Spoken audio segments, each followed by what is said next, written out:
Que el Espíritu Santo de Dios nos capacite para entender su palabra en el devocional de hoy, en el libro de Romanos capítulo 7, la gravedad del pecado.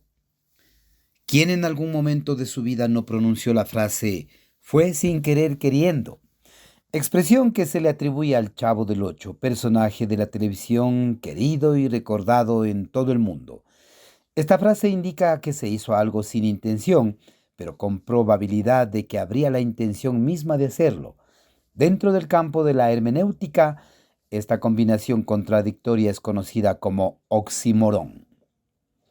En este capítulo vamos a mirar que la intención de Pablo no era hacer uso del oxímoron como figura hermenéutica, sino de que podamos entender la fuerte lucha que experimenta el creyente día a día y para que además podamos entender la gravedad del pecado en el ser humano.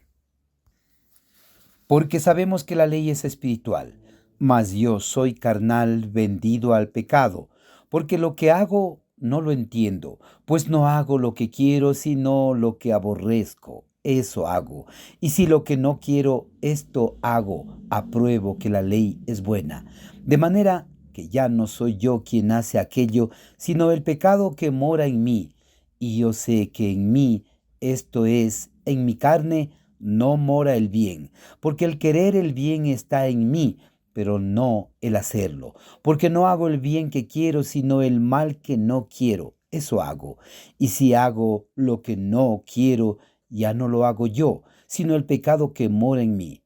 Así que, queriendo yo hacer el bien, hallo esta ley, que el mal está en mí. El pecado va más allá de un simple, ups, me equivoqué, pequé, ya que primero, no pudo con la ley. Toda persona nace con la naturaleza pecaminosa al cual lo lleva cautivo para hacer lo malo.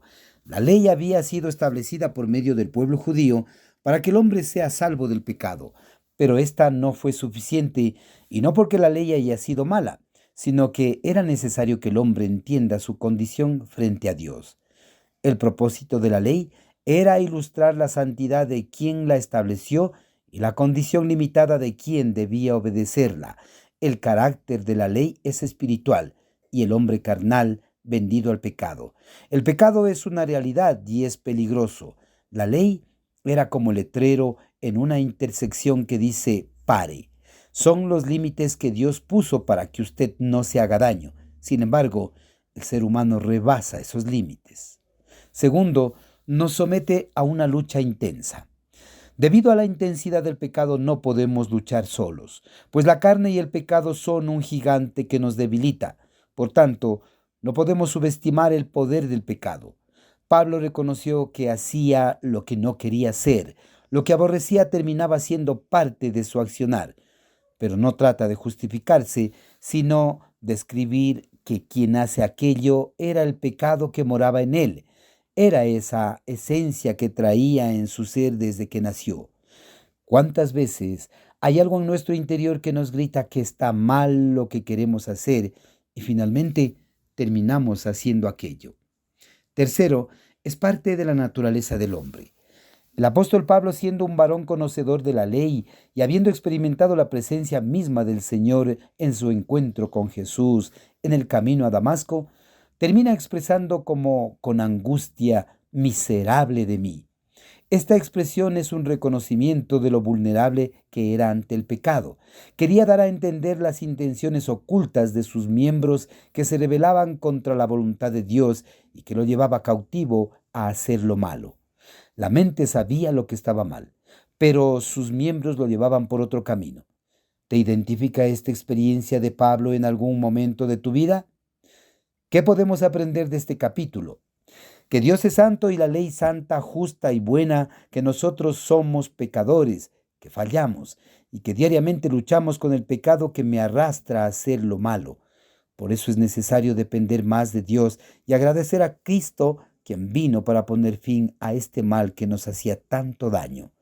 Ahora, ya no tenemos la ley que nos ponga los límites para dejar de pecar, sino que tenemos al Espíritu Santo, enviado mismo por el Padre, para que nos asista en esta lucha mientras vivamos en la tierra. Bendito sea el Señor quien nos ha librado del poder del pecado. Nos resta acudir a Él en la lucha diaria, y cuando nos sintamos debilitados, ninguno de sus hijos saldrá defraudado, sino victorioso.